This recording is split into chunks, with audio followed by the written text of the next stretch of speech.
గ్రంథరా శ్రీమద్ భాగవతం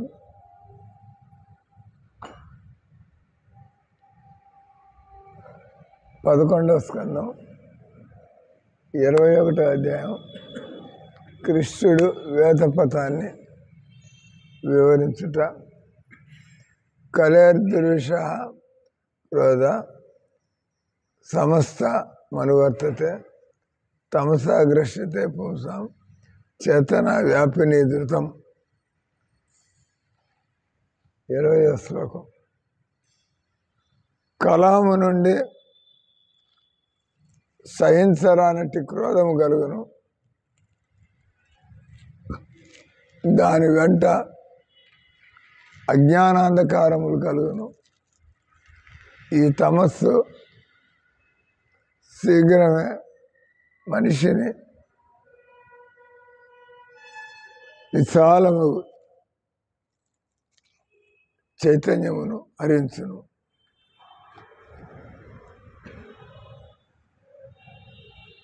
ఇక్కడ కలహము నుంచి క్రోధం వలన అజ్ఞాన అంధకారాలు పెరగడం, ఇదంతా కూడా తమస్సు. ఈ శీఘ్రమే మనిషిని అతని యొక్క శుద్ధ చైతన్యం నుంచి అతన్ని పడదోయను.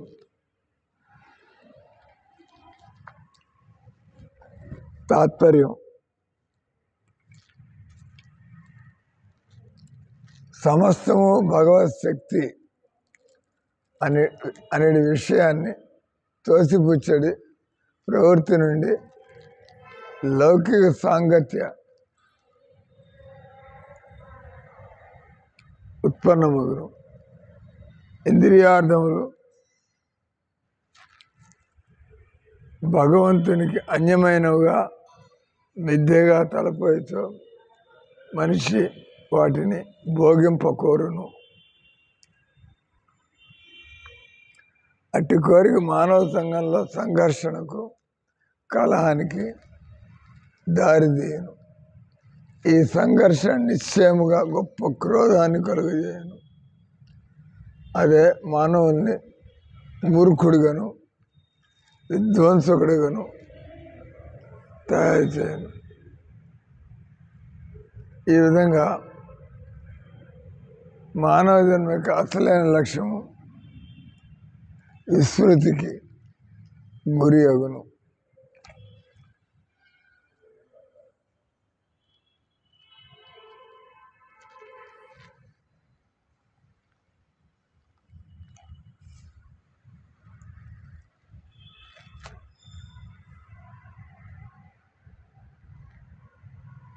ఓం జ్ఞానతిమిరాంధస్య జ్ఞానాంజన శలాకయ చక్షురున్మిళితం యేన తస్మై శ్రీ గురవే నమః.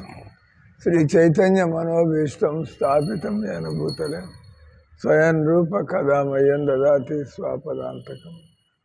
జయ శ్రీకృష్ణ చైతన్య ప్రభు నిత్యానంద శ్రీ అద్వైత గదాధర శివాసాది గౌరభక్తులంద. హరే కృష్ణ కృష్ణ కృష్ణ హరే హరే, హరే రామ రామ రామ హరే హరే.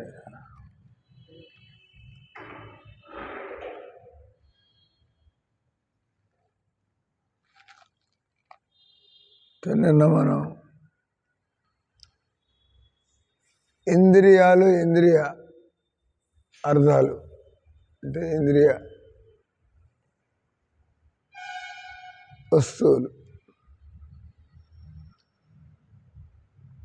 వాటి మీద ఆసక్తి ఉన్నట్లయితే కామం అది స్వార్థం కాబట్టి అది విభేదాలని కలిగించి కలహం. అంటే ఇక్కడ ఒక యాపిల్ ఉంది, మీరు 5ఊరికి కావాలి యాపిల్, కొట్టుకు కావాలి అంతే కదా. దాన్ని ముక్కలు చేయాలి, ముక్కలు చేసిన కూడా నాకు పెద్ద ముక్క, నాకు చిన్న ముక్క, మళ్ళీ కొట్టుకోండి అక్కడ కూడా. అంతేకాకుండా ఆ పంచిపెట్టేవాడిని కూడా తిట్టిపోయడం, పక్షపాతం చేస్తున్నాడు. అదే వాడని బరువులు తెచ్చి కోస్తాడా? అదేమన్నా మనిషి అందరూ కొద్దిగా ఓ సెంటీమీటర్ అటు ఇటు అవుతుంది. దానికి మీరు తలకాయరు. ఎందుకంటే మనకి కామన్ ఉంది కాబట్టి మనం ఏదో రకంగా తప్పు పట్టడం. అంటే మన కామన్ సెన్స్ని కోల్పోతాం. కామము తీరకపోతే అది క్రోధానికి దారితీస్తుంది. ఫ్రస్ట్రేషన్, రిసెంట్మెంట్, అది యాంగర్. కోరికలు తిరగకపోతే మనం డిప్రెషన్లో పడిపోవడం, కానీ మూడ్ ఆఫ్, లేదా మనకి క్రోధం.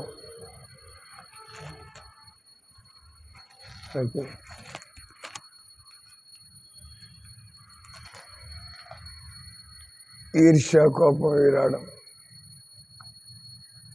ఎప్పుడైతే వస్తాయో మనం ఆత్మజ్ఞానాన్ని, మర్యాదల్ని, పరిస్థితుల్ని మర్చిపోయి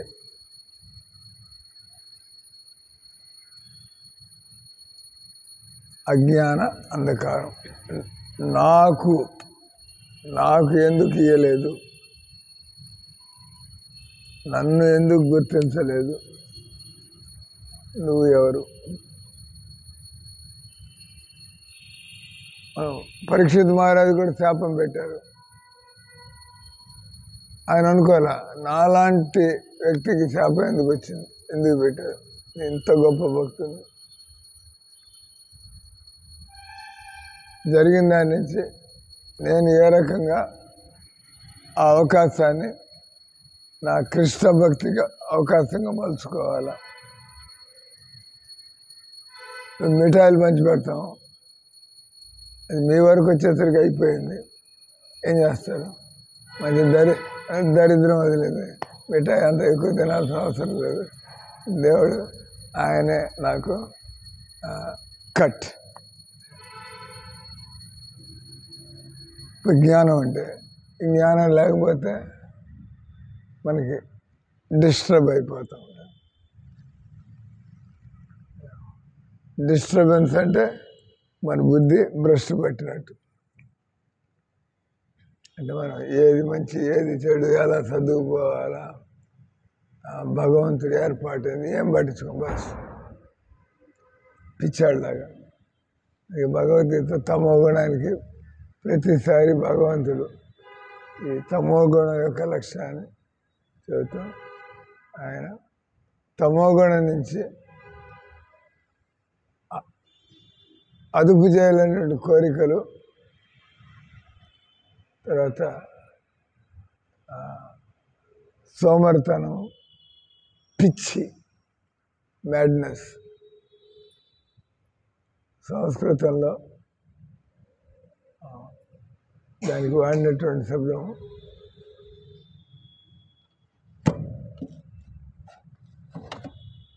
భగవంతుడు 17వ అధ్యాయంలో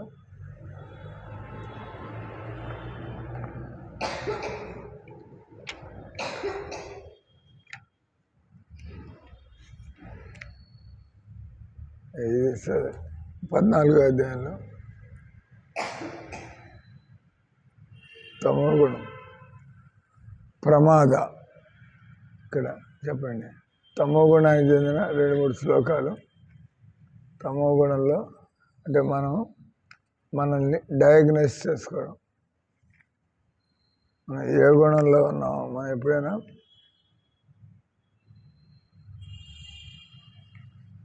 ప్రమాద అని వస్తుంది. ఇక్కడ 14వ అధ్యాయంలో 8వ తమస్ అజ్ఞానజం విద్ధి. చెప్పండి. తమస్సజ్ఞానజం విద్ధి మోహనం సర్వదేహినాం ప్రమాద ఆలస్య నిద్రాభి తన్నిబధ్నాతి భారత. తమో గుణం ప్రవేశించగానే మనం విచక్షణ కోల్పోతాం. అజ్ఞానం బస్ అంటే మనకి పూర్తిగా స్వార్థము, మనకి ఈర్ష్య, అదుపు చేసుకోలేని కోరిక, కాబట్టి మొత్తం అజ్ఞానం. అంటే మనం కూల్ హెడ్ అంటాం కదా, చక్కగా ఆలోచించకపోతుంది. తమస్ అజ్ఞానజం విద్ధి మోహనం సర్వదేహినాం. ఈ శరీరం నేను అనుకుని మోహం అంటే ఇల్యూషన్, భ్రాంతి. మోహనం భ్రాంతి. అజ్ఞానంలో ఉండేవాడు ఈ శరీర పరంగానే ఆలోచిస్తాడు. ఎవరైతే సత్వగుణంలో ఉంటాడో, తమో గుణం కాకుండా అతను జరుగుతున్నది నా మంచికే, నేను ఏం నేర్చుకోవాలా, దీన్ని ఎలా తీసుకోవాలి ఈ పరిస్థితిని. అజ్ఞానము, మోహము, ప్రమాదాలస్య నిద్రాభి. ప్రమాదం అంటే యాక్సిడెంట్ చెప్పిరాదు, ఇట్లా మనం ఇంకా ఎవరు చెప్పినా కూడా వినం. తమో గుణంలో ఉండేవాళ్ళు ప్రతిదీ కూడా వాళ్ళు లేట్ చేయడం, పోస్ట్పోన్ చేయడం, ఎగ్గొట్టడం, బస్ శరీరం ద్వారా పూర్తిగా కంట్రోల్ అయిపోయి ఆలస్యం, సోమర్థనం. They cannot maintain timings. ఇక్కడ ప్రమాదం అంటే దాన్ని పిచ్చితనం అన్నాడు ఇక్కడ, నిద్ర. అలా ఇంకో చోట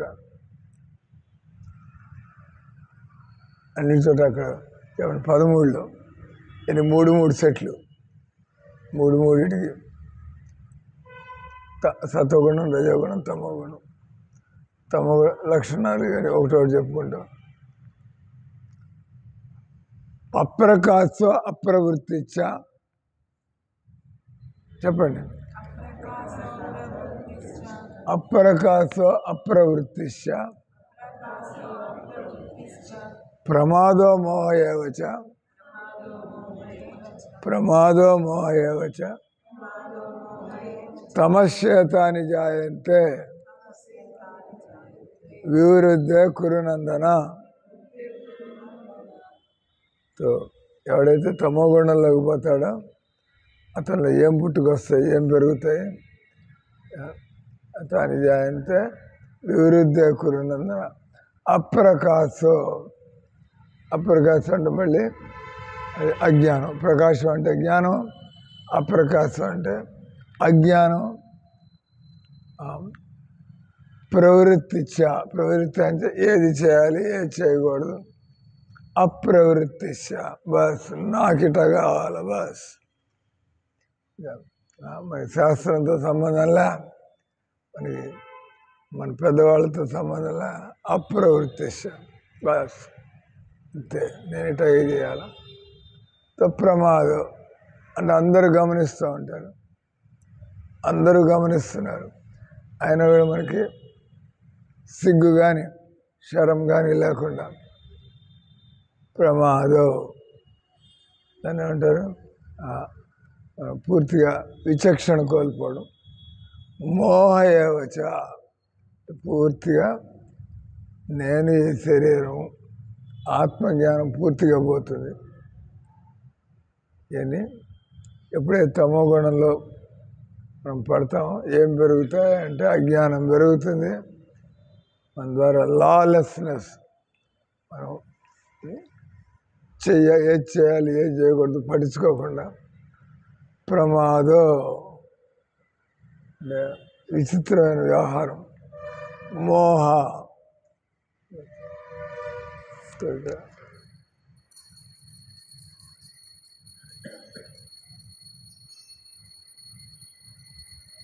జగన్న గుణ వృత్తిస్తో అధోగచ్చంతి తామస. మనం సత్వగుణంలో పనిచేస్తూ ఉంటే మన బుద్ధి బాగుపడుతూ ఉంటుంది. అందరినీ కలుపుకొని పోవడం, అందరితో కలిసి ఉండడం, ఒంటి పిట్టలాగా. అంటే కాకుండా ఏదైనా మనమంతా కూడా సామాజిక పశువులం కదా, ఒకళ్ళకొకళ్ళు సహాయం చేసుకోవాల్సి వస్తుంది. సడన్గా మీకు నడుము పట్టుకుపోతుంది, మంచం నుంచి లేవలేదు, ఏం చేయాలా? ఎవడు రావాలా లేదా? కూర్చోబెట్టిపోయిన పెట్టడానికి. అదేదో ముందరే అర్థమైతే మనం ముందరే కలిసి ఉంటాం కదా. జీవితంలో ఒకళ్ళకొకళ్ళకి సహాయం అవసరం ఉంటుంది, అంతే కదా. పెళ్ళి ఎందుకు చేసుకుంటున్నారు? నాకేమన్నా అయితే వాడెవడు నాకు సేవ చేస్తాడు, వాడి పెళ్ళి ఎందుకు చేసుకుంటాడు?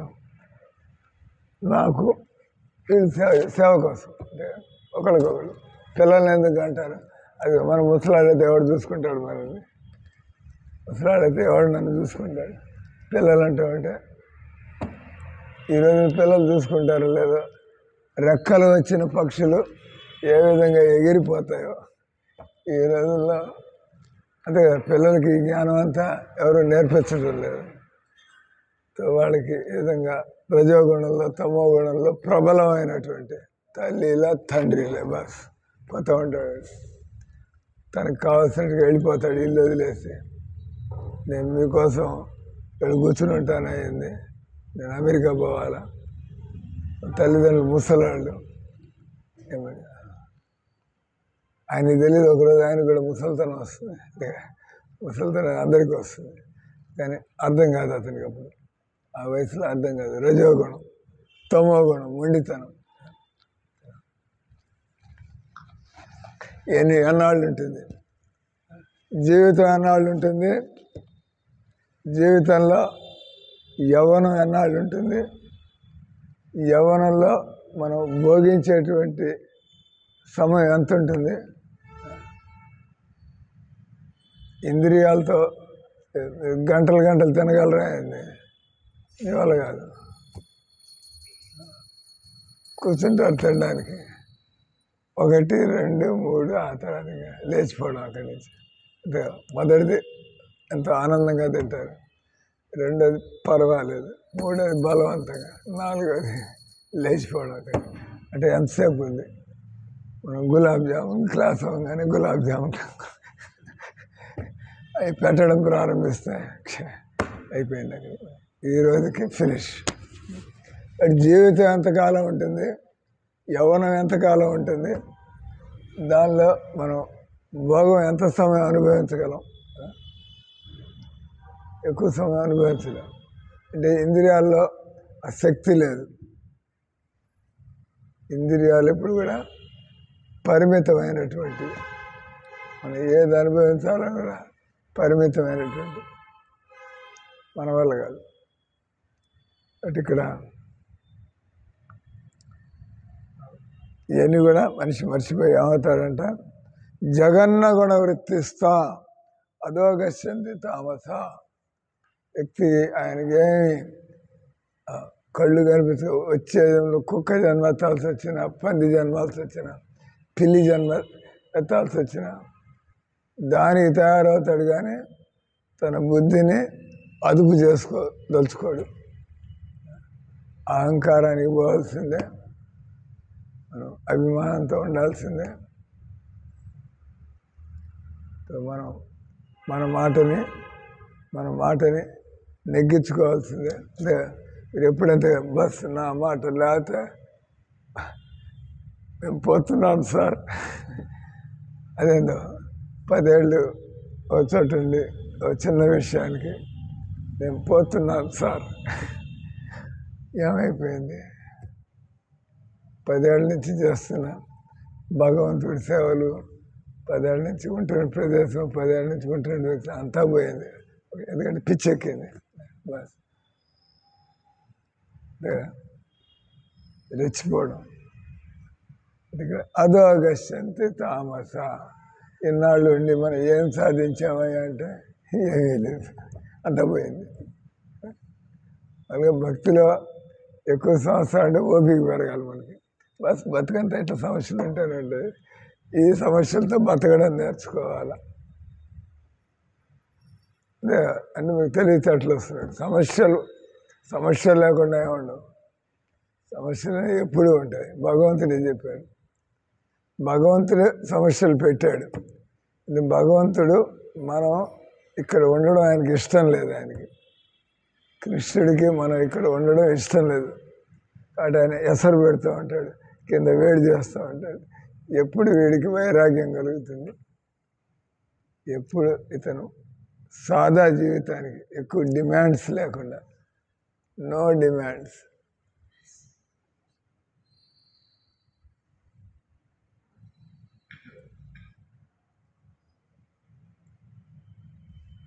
ఇక్కడ జగన్నగుణ వృత్తిస్తా అధోగశ్యంతి తామస, మళ్ళా వింత పశువులాగా తయారైపోతాడు. మనిషే కానీ మనిషి లాంటి వ్యవహారం ఉండదు. మనిషి ప్రతిదీ కూడా బ్యాలెన్స్ చేసుకుంటూ పోతూ ఉండాలి. అటు పెళ్ళాన్ని సంతోషపెట్టాలా, అటు అమ్మని సంతోషపెట్టాలా, అటు ఇంట్లో వాళ్ళని సంతోషపెట్టాలా, అటు బంధువుల్ని సంతోషపెట్టాలి. చేస్తున్నారు తైతక్కలాడుతున్నారు. వాళ్ళతో మాట్లాడి వాళ్ళని సంతోషపెట్టే విధంగా ఎక్కడ ఉండేవాడిని. మన పని అంటే మన స్వార్థాన్ని, ఎవడైతే స్వార్థాన్ని వదిలిపెట్టాడో వాడు ప్రశాంతంగా ఉంటాడు. బస్ మన బతుకు ఇతరులకి ఏం చేయాలి ఇప్పుడు అనే ఆలోచనలు కూర్చుంటే ఇంక మీరు ఓపిక నశించేది ఉండదు.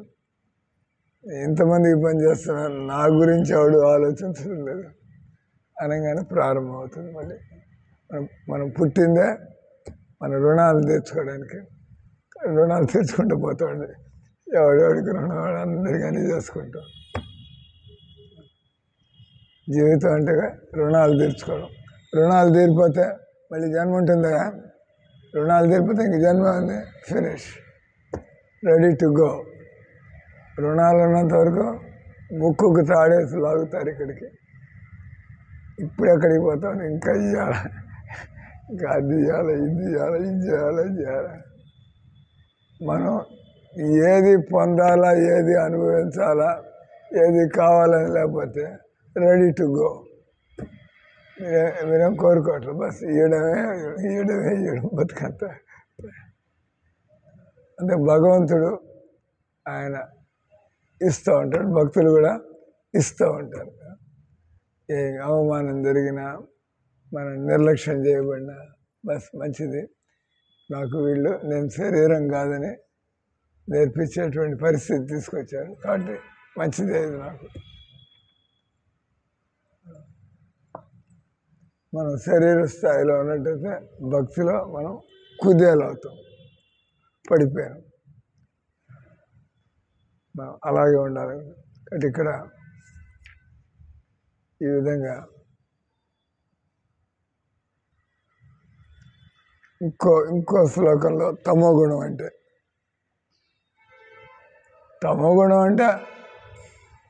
ఆత్మజ్ఞానం లేకపోవడం, నేను శరీరం మాత్రమే అనుకోవడం.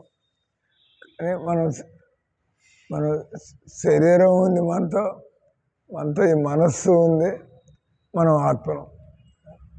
మనకి 3 రకాల వ్యక్తిత్వాలు ఉన్నాయి. వాళ్ళు ఉండాల్సింది ఒకటే. పూర్తిగా శరీరం అనుకున్నవాడు తమోగుణం, పూర్తిగా ఆత్మ అనుకున్నవాడు సత్వగుణం. ఆయన ఎక్కడైనా కూడా అడ్జస్ట్ అయిపోగలడు. రజోగుణంలో ఉన్నాడు మనస్సు.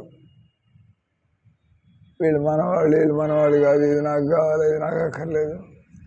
ఈ రకంగా రజోగుణం అంటే ప్యాషన్ ప్రధానంలో నాకు ఇట్లా అని మనస్సు. అందరి శరీరాలకి తిండి కావాలా, అంతే కదా. నాకు సమోసానే కావాలా, నాకు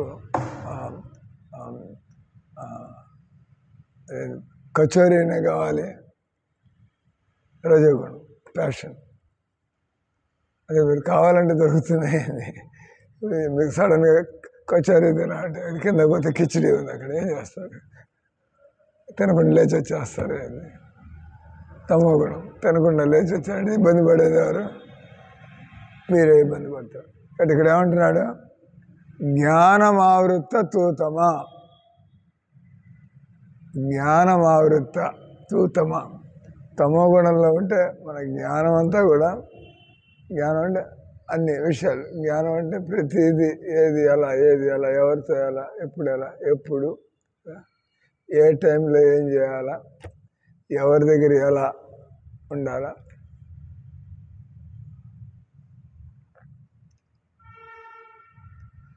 జ్ఞానమావృత్త తూతమ. తమో గుణంలోకి రాగానే మన జ్ఞానం కాస్త కవర్ అయిపోతుంది. అప్పుడు ప్రమాదే. మళ్ళీ ప్రమాదం అంటే పిచ్చితనం. మళ్ళీ అంటే ఎలాంటి మర్యాదలు పాటించకుండా తన స్వార్థం కోసం మాట్లాడుతాను. తీరాక ఇక్కడ చెబుతుంది,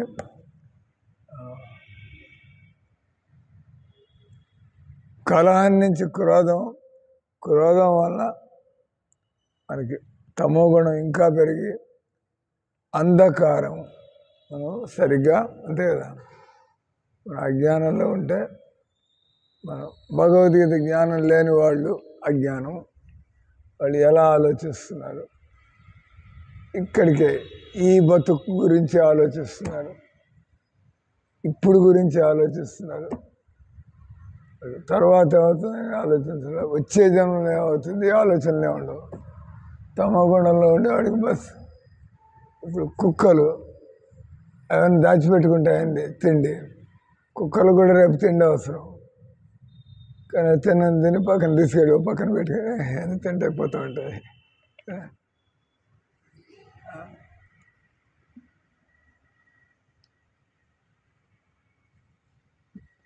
భగవంతుని నమ్ముకున్న వాడు కూడా ఆరోగ్య తినేసిపోతూ ఉంటాడు. సత్వగుణంలో ఉండేది ప్లాన్ చేస్తూ ఉంటాడు. బస్ మనకి నెలంతా 30 కేజీలు కావాలా, ముందరే తెచ్చి పెట్టేసుకోవాలి. రోజు ఒక గ్లాసు కోట బియ్యం తింటాడు. ప్లానింగ్. సత్వగుణంలో ఉండేది ప్లాన్ చేసుకుంటూ ఉంటాడు. తమో గుణంలో ప్లాన్ ఏం లేదు, బస్ ఏ రోజుకి ఆ రోజు.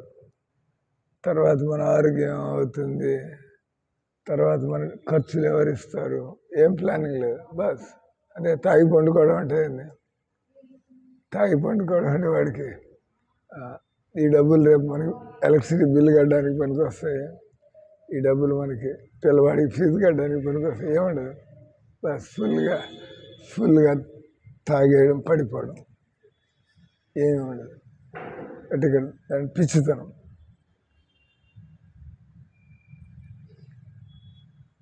ఇక్కడ విశాలముగు చేతన, కృష్ణ చైతన్యాన్ని ఏమంటారు? విశాలముగు చేతన. కృష్ణ చైతన్యం అంటే అందరి కోసం ఆలోచిస్తూ ఉంటాడు. అందరంటే దానిలో మీరు కూడా ఉన్నారంటే, వీళ్ళు తెలుగు వాళ్ళు అంటున్నారు, అందరూ బాగుండాలి, దానిలో నేను కూడా ఉండాలి. అందరూ బాగుండాలా, దానిలో అందరిలో నేను కూడా ఒకండి, కాబట్టి నేను కూడా బాగుండాలి. ఆ రకంగా ఆలోచించడం. ఇప్పుడు విశాలమైన చైతన్యం అంటే అంతే కదా. మన భారతదేశంలో వాళ్ళు బాగుంటే చాలు, మిగతా వాళ్ళు చూస్తుంటే మనకి, వాడు మనం చూస్తున్నప్పుడు మిగతా వాళ్ళు మన గురించి ఎందుకు ఆలోచించాలా? మనం చూస్తున్నప్పుడు షేక్ హసీనా బంగ్లా, వాళ్ళ నాన్న బంగ్లాదేశ్కి స్వాతంత్రం తెచ్చాడు, ముజిబుర్ రెహమాన్ 1971లో, ఇందిరాగాంధీ అని. సో షేక్ ముజిబుర్ రెహమాన్ ముస్లింల వాళ్ళ మెంటాలిటీ ఎట్లా ఉంటుందంటే, జనరల్గా తమో గుణం. పెళ్ళాన్ని వాడుకున్నాను తలాక్ ఇబ్బంది, నీ చావు ఇదేంద్ర బాబు. మనుషులు అట్లా బతకలేరు కదా, కానీ వాళ్ళ తలాక్ నీ చావు తప్ప ఇంకో దాన్ని ఎత్తుక్కుంటూ ఉంటారు ముస్లిం. సో వాళ్ళ పాపం షేక్ ముజిబుర్ రెహమాన్ పాకిస్తానీ అత్యాచారాలు భరించలేక వాళ్ళంతా ఇబ్బంది పడుతున్నారు. అంటే ఇక్కడి నుంచి దోచుకోవడం, పాకిస్తాన్కి పట్టుకోవడం రెండూ ఒకటే. ఎందుకు వాళ్ళ బుద్ధి ఇక్కడ వాళ్ళు కూడా చూసుకోవాలి. వాళ్ళంతా ఎదురు తిరిగారు, బంగ్లాదేశ్ ఏర్పడింది. దానికి కారణం గట్టిగా నిలబడి అంటారు వంగబంధు. అంటే బంగ్లాదేశ్ సృష్టించబడడానికి కారణం షేక్ ముజిబుర్ రెహమాన్. తర్వాత ఆయనే చంపేశారు వాళ్ళంతా కలిసి. తర్వాత వీడు కొద్దిగా అందరూ కలిసి ఉండాలంటున్నాడు, హిందువులు ముస్లింలు. మొదట ముస్లింలు కొట్టుకుని తెచ్చారు, వేరైపోయారు. ఆ తర్వాత ఇక్కడ ఉండే హిందువులందరూ మనవాళ్ళు కాదు. ఏందో ఆలోచనలు, ఏందో ఎక్కడి నుంచి వస్తాయటువంటి ఆలోచనలు. వాళ్ళు పుట్టారు, మనము పుట్టాం, వాళ్ళు బతకాలి, మనము బతకాలి. అది మీరు హిందువుగా పుట్టారు కాబట్టి మీరు బతుకుండడానికి వీల్లేదు. మిమ్మల్ని మేము బానిసలుగా వాడుకోవాలి, మిమ్మల్ని మేము మనుషులుగా ట్రీట్ చేయము. ఆ రకంగా వాడుకోవడం. అందుకే సమాజంలో భగవంతుడు, ప్రభుత్వాలు చట్టాలు పెడతాయి. అది మనం ఇష్టం వచ్చేది చేయడానికి. బాధ్యతలు, హక్కులు, బాధ్యతలు ఇవన్నీ వివరిస్తారు మనకి. హక్కులు, బాధ్యతలు. పెళ్లి చేసుకున్నామంటే ఈ బాధ్యత కూడా ఉంది, హక్కులు కూడా ఉన్నాయి. ఈ రకంగా ఇక్కడ విశాలమైన చైతన్యం. అందుకే కృష్ణ భక్తులకి ప్రభుత్వ చట్టాలు చెప్పాల్సిన అవసరం లేదు, వాళ్ళు ఆటోమేటిక్గానే ఫాలో అవుతూ ఉంటారు.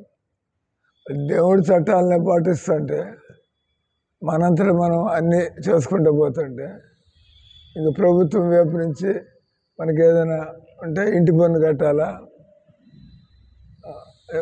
భగవంతుడు చెప్పిన పనులే మనం జాగ్రత్త చేస్తుంటే అది డైరెక్ట్గా ప్రభుత్వం నుంచి చట్టం అంటే మనం దాన్ని ఎందుకు ఉల్లంఘిస్తాం? ఇది మామూలు. మనం భగవంతుడి ఆయన మనకు పూర్తిగా ఎలా బతకాలో తెలిసిపోతే మన ప్రభుత్వ చట్టాలని ఉల్లంఘించేది ఏముంది? ప్రభుత్వ చట్టం ఏముంటుంది? ఇతరులను ఇబ్బంది పెట్టమాక, ఇతరులని నువ్వు లాక్కోమాక.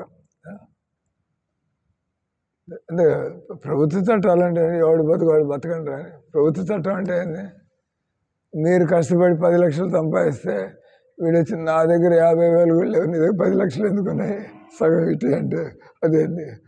వాడు సోంబేరులాగా బతికి ఏం సంపాదించుకోకుండా మీరు కష్టపడితే మీ డబ్బులు నాకు ఇచ్చే, లేకపోతే పొడుస్తా అంటే అప్పుడు ప్రభుత్వం ఉండాలి. ప్రభుత్వం అంటే ఎవరు కష్టం చేసేంత వాళ్ళు బతుకు వాళ్ళది. నువ్వు కూడా సంపాదించుకోవాలి, నువ్వు కష్టపడు. అంటే వాడు కష్టపడాలని నేను అనుభవించాలి, అది వాడు ఒప్పుకుంటాడు, ఎవరు ఒప్పుకున్నాను. అంటే విశాల చైతన్యం అంటే కృష్ణ చైతన్యం. మనుషులు భగవంతుడి దాకా రావాల. మేము చదువుతుండే ఎవరన్నా మంచివాళ్ళు అనుకోండి, వాడి దగ్గర అన్నీ ఉంటే మంచితనం, లేకపోతే ఇటు బతికితే లాభం లేదు, అబద్ధం చెప్పకుండా మనం ప్రారంభించేస్తుంది. కానీ మీరు కృష్ణ భక్తులైతే ఒక మంచి వ్యక్తి రోజులు బాగానే గడుస్తున్నంత వరకు మంచి వ్యక్తిలాగా ఉంటాడు. ఎప్పుడైతే ఆయనకి కొద్ది గడ్డు పరిస్థితులు వస్తాయో, మరి కోరిక తీర్చుకోవడానికి ఇట్లంతా వీలు కాదు, నేను అబద్ధం చెబితే కానీ నేను సంపాదించడం వీలు కాదు, వచ్చేస్తాను నేను ఆయన మంచితనం అనేది ఇప్పుడు మన జేబు నిండా ఉన్నంత వరకు మనం వాళ్ళకి వీళ్ళకి పెట్టడం, మనం తిన్నాం. మన జేబులో ఏం లేకపోతే ఇంక ఎట్ట బతకాల, ఏదో ఒకటి చేయాలి. అడుగు తినడం కానీ, సిగ్గు వదిలిపెట్టి లేదా మోసం చేయడం కానీ, ఈ రకంగా. బట్ ఇక్కడ మంచి వ్యక్తి పరిస్థితులు బాగున్నంత వరకే మంచి వ్యక్తిగా ఉంటాడు. పరిస్థితులు మారిపోయాయంటే మంచితనం లేదు, పాడు లేదు. ఎందుకంటే ఆయన భగవంతుడిని సాక్షిగా పెట్టుకోవాలి. సో విశాలమైన చైతన్యం అంటే ఎవరైతే ఎప్పుడు కృష్ణుడిని మర్చిపోకుండా ఉంటారో అటువంటి వాళ్ళంతటా వాళ్ళే న్యాయంగా. ఇప్పుడు ఈ మాధురి దాస్ ఉంటుంది, వాళ్ళ పై వాళ్ళు ఏం మీద పెత్తనం చేస్తూ ఉంటారు, వాళ్ళ కింద వాళ్ళ మీద పెత్తనం చేస్తూ ఉంటారు. నేర్చుకున్నది అది, చూస్తున్నది అది. కాబట్టి మనం కూడా మన కింద వాళ్ళ మీద మనం పెత్తనం చేయడం, మనం పై వాళ్ళ కింద గతి లేక ఏం చేస్తాం. అయితే వాడు మన మీద ఏదో పెడతాడు, మన మీద ఏదో కంప్లైంట్ ఏదో పెడతాడు, హెరాస్ చేస్తుంది. ఎందుకు వచ్చింది సార్ అని నోరు మూసుకుని అందరూ కూడా. కాబట్టి వాడు పెత్తనం చేస్తున్నాడు, మనం పెత్తనం చేస్తున్నాం. కానీ మనం విశాలమైన చైతన్యాన్ని కలిగి ఉంటే మనంతటి మన పాపం ఇది కూడా నాలాంటి మనిషే కదా, ఎందుకు నేను వీళ్ళకి అన్యాయం చేయాలి, నాలాంటి మనిషే కదా. ఎప్పుడైతే మనకు ఆలోచన, అందుకే అన్నాడు చాణక్య పండితుడు, ఆత్మవత్ సర్వభూతేషు, చాణక్య పండితుడు అన్నాడు, మాతృవత్ పరదారేషు లోష్ట్రవత్ పరద్రవ్యేషు ఆత్మవత్ సర్వభూతేషు. ఎవడయ్యా బుద్ధిమంతుడు, ఎవడయ్యా తెలియగలవాడంటే చాణక్య పండితుడు ఆత్మవత్,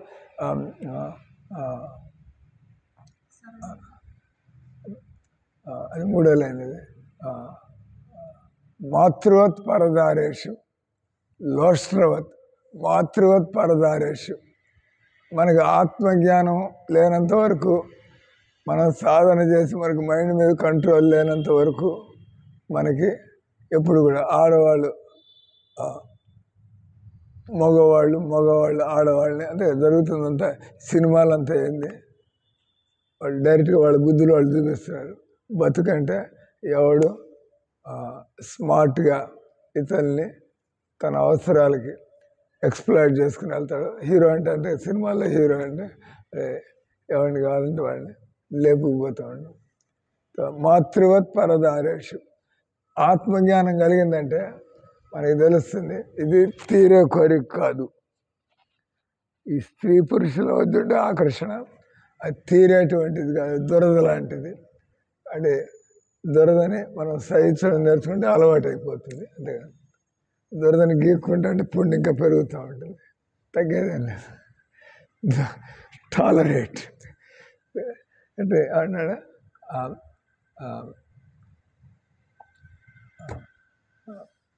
మాతృవత్ పరదారేషు. ఏ రకంగా మనకి మిగతా ఆడవాళ్ళందరినీ చూసినప్పుడు వాళ్ళని చూస్తూ ఉంటాం, కానీ నా దృష్టితో చూడం ఎవరు కూడా. మరీ నీచుడైతే తప్ప ముస్లింలు తల్లి కూడా లేదు వాళ్ళకి. బస్ ముస్లింలకి తల్లి కూడా లేదు, చెల్లెలు కూడా తెలుసు. చెల్లెలు కూడా పెళ్లి చేసుకుని అదేందో వాళ్ళ పద్ధతి ఏందో. ఇంకా చెల్లెలు తల్లి అన్నం ఎందుకు, అంతా కుక్కలు సార్, ఎట్టబడితే అట్టబడుతుంది పేర్లు వాడడం ఎందుకు. అమ్మ యువత సంభోగించాలా, చెల్లెలు అన్నం దానికి ఇంకక్కడ.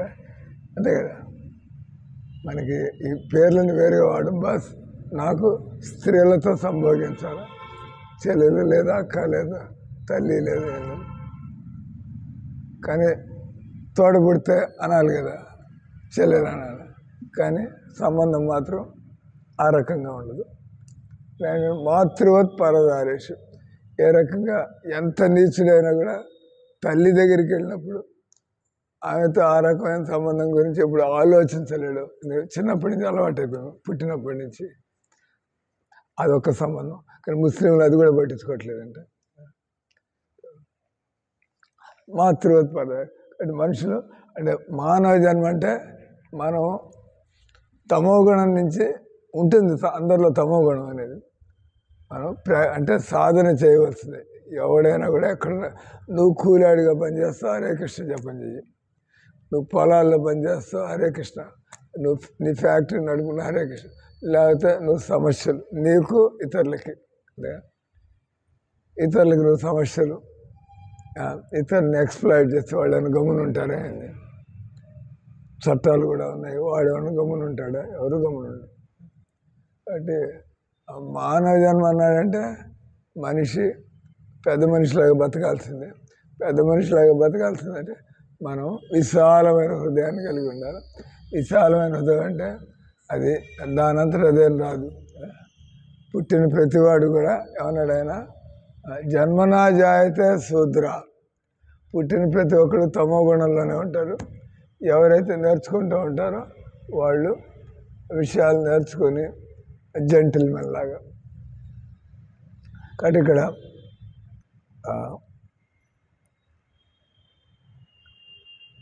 ఎప్పుడు ట్రైనింగ్ ట్రైనింగ్ ట్రైనింగ్ ట్రైనింగ్. జీవితం అంటే ఎప్పటికప్పుడు మనకి డ్యూటీసు, ట్రైనింగు, లెర్నింగు.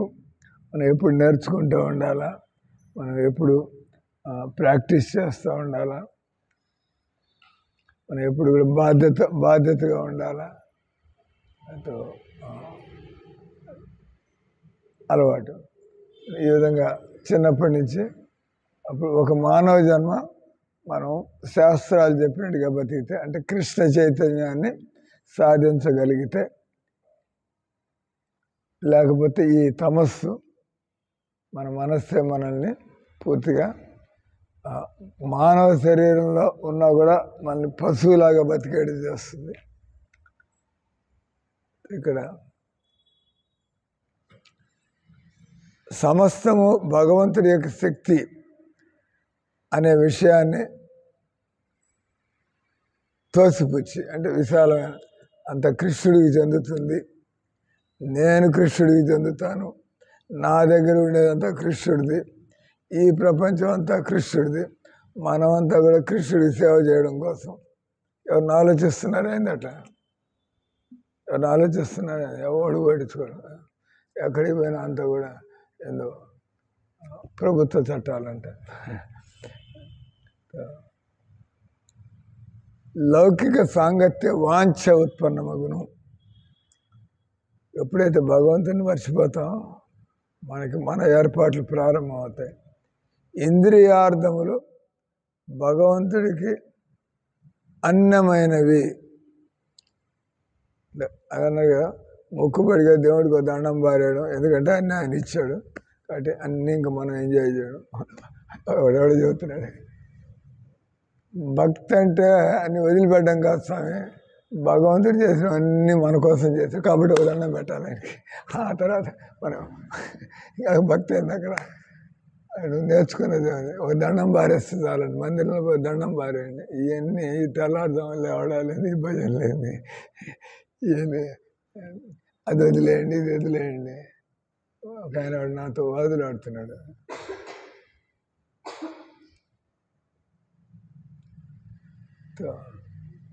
మనిషి ఏది చూసినా కూడా ఏది నాకు నా భోగానికి ఉపయోగపడుతుంది, అట్టి కోరిక మానవ సంఘంలో సంఘర్షణకి, కలహాలకి దారి. ఈ కలహాలే వ్యక్తుల మధ్య గొడవ, కుటుంబంలో గొడవ, సమాజంలో రెడ్లు నాయుళ్ళ మధ్య గొడవ, ఆ తర్వాత ఆంధ్ర తమిళనాడు వాళ్ళ మధ్యలో గొడవ, తర్వాత ఇండియా పాకిస్తాన్ గొడవ, అంతా గొడవలే. అన్ని లెవెల్లో కూడా గొడవలే.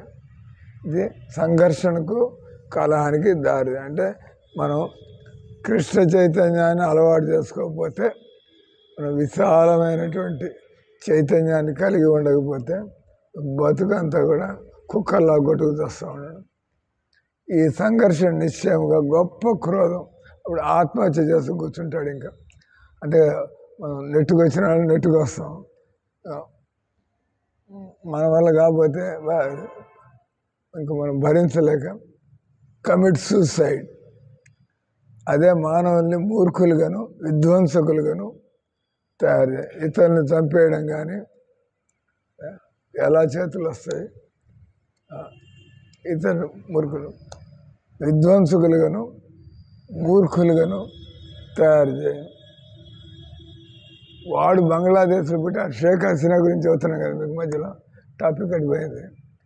షేక్ హసీనా పాపం వాళ్ళ నాన్న బంగ్లాదేశ్కి ఆయన పిత, మన గాంధీ గారి జాతి పిత అన్నట్టు కాకపోయినా కూడా, కానీ నిజంగానే ఆయన జాతి పిత బంగ్లాదేశ్కి. గాంధీ గారి జాతి పిత కాదు.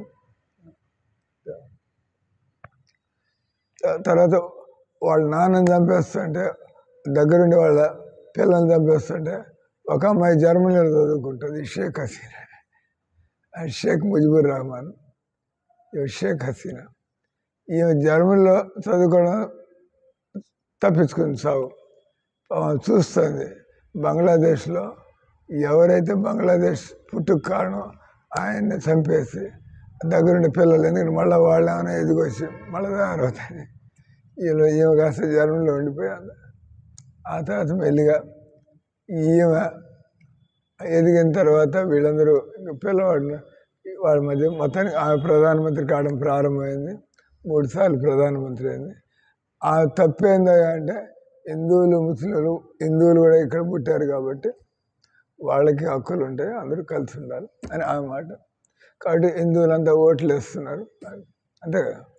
అది చదువుతుంది అందరూ ఇక్కడ పుట్టాడు కాబట్టి అక్కడికి పోతాడు వాడు. కానీ ఈ కట్టర్ పంత్ ముల్లాలకి ఆ విషయం నచ్చలేదు. ఇదేంద్రమ్మ బంగ్లాదేశ్ మనంతా ముస్లింలు అయితే వాళ్ళ ఫేవర్లో వాళ్ళంతా ఓట్లు వేసి ఆమెను గెలిపిస్తాం వాళ్ళు. ఇప్పుడు ఏం చేశారు వాళ్ళు, ఏదో తప్పుడు అభియోగాలు పెట్టి మీరు ప్రధానమంత్రిగా ఉన్నప్పుడు అందరూ అనుకున్నారు, అప్పుడు గొడవలు అయితే దాన్ని అప్పుడప్పుడు ఆపాల్సి వస్తుంది. మీరు ప్రధానమంత్రిగా ఉన్నప్పుడు ఈ విధంగా జరిగింది కాబట్టి మీకు మరణ శిక్ష వేసినప్పుడు ఇండియాలో ఉంది. ఇండియాలో ఉంది ఆమెకు మాట్లాడడానికి అవకాశం లేవు. అంటే కోర్టుకి వెళ్ళినప్పుడు మాట్లాడాలా, మీరు చెప్పేది చదువుతారు న్యూట్రల్గా ఉండి జడ్జి గారు ఏం లే ఎక్స్ పార్టీ అంటారు. ఇక్కడ ఇండియాలో ఉంది. కనీసం ఆమెని దాన్ని అంటారు కాన్ఫరెన్స్లో మీరు ఏమైనా చెప్పదలుచుకొని చెప్పుకోండి, అందరూ వింటారు కదా. ఏమీ లేదు. బస్ ఈమె ప్రధానమంత్రిగా ఉన్నప్పుడు అల్లజడి జరిగినప్పుడు అక్కడ ఇంతమంది చనిపోయారు, ఇంతమంది దీనికి అంతా కారణం ఆ మిస్ మేనేజ్మెంట్. అది వన్ వే చేసి ఆమెకి ఇప్పుడు మరణ శిక్షను విధించారు. తర్వాత వాళ్ళు భారతదేశానికి నోటీస్ ఇచ్చారు, మా బంగ్లాదేశ్లో అతిపెద్ద నేరస్తురాలు షేక్ హసీనా మీ దేశంలో తలదాచుకుంది, మాకు హ్యాండ్ ఓవర్ చేయండి. ఉంటాయి చట్టాలు. ఇప్పుడు పాకిస్తాన్ ఇక్కడికి వస్తే మనం వాళ్ళకి పంపించాల్సి వస్తుంది. అంటే పంపించండి, ఈ షేక్ హసీనా మేము ఊరి తీస్తాం అంటే అంతా దాన్ని అంటారు జంగలీ రాజ్యం. జంగలీ రాజ్యం అంటే అడవిలో బలం ఉన్నవాడిదే పెత్తనం అన్నట్టుగా అటు చేస్తున్నారు. భారతదేశం అంత గమనిస్తుంది హిందువులు ఎట చంపుతున్నారు, అక్కడ ఏం జరుగుతుంది. సో పాయింట్ వచ్చి ఇదంతా ఉన్నారు ఇక్కడ. దీనికి కారణం అంతా మన మానవులు మూర్ఖులు. ఏమి మనలాంటి మనిషి వాళ్ళకి పడుతుంది, ఎవడు చేసింది తప్పించుకోలేడు. ఇప్పుడు మీరు రెచ్చిపోయారు కాబట్టి పాపం హిందువులు 10 మంది ఉన్నారు, ఇష్టం వచ్చినట్టు వాళ్ళ మీద దౌర్జన్యం చేసి సంహారం చేసి మీకు టైం వస్తుంది. ఎక్కడికి పోయేదేం లేదు, ఎవరు చేసిన పనివాడు అనుభవించాలి. బట్ ఇక్కడ మూర్ఖులుగాను విధ్వంసకులుగాను తయారు చేయాలి. ఈ విధంగా మానవ జన్మకు అసలైన లక్ష్యం ఇక్కడి నుంచి బయటపడాలి. మానవ జన్మ యొక్క లక్ష్యం ఇక్కడ ఎప్పుడు ఈ గుణాలు, తర్వాత ఇక్కడ స్వార్థం, ఇక్కడంతా కూడా అజ్ఞానం. అదే వాళ్ళతో ఉంటే మనకు కూడా అది అలవాటు అవుతుంది. మరి ఇప్పుడు దాకా ఈ శరీరం ఎట అలవాటు, మీ ఇంట్లో ఇవే నేర్పించారు మీకు. మందిరానికి వచ్చింది అది ఇప్పుడు అలవాటు చేసుకుంటాను. నేను శరీరం కాదు రోజు వింటూ భక్తి చేస్తాం. కానీ మనకి గత 45 ఏళ్ళ నుంచి 50 ఏళ్ళ నుంచి ఇంట్లో వాళ్ళు ఏం నేర్పించి పంపించారు, నువ్వు ఈ శరీరం అని చెప్పి నేర్పించారు. కాబట్టి ఇక్కడ లక్ష్యం కాస్త పోయింది. జీవిత లక్ష్యం ఈ అశాశ్వతమైన శరీరం, దీన్ని పట్టుకుని ఏళ్ళాడకుండా దీన్ని ఉపయోగించుకొని ఎలా మనం బయటపడిపోవాలి.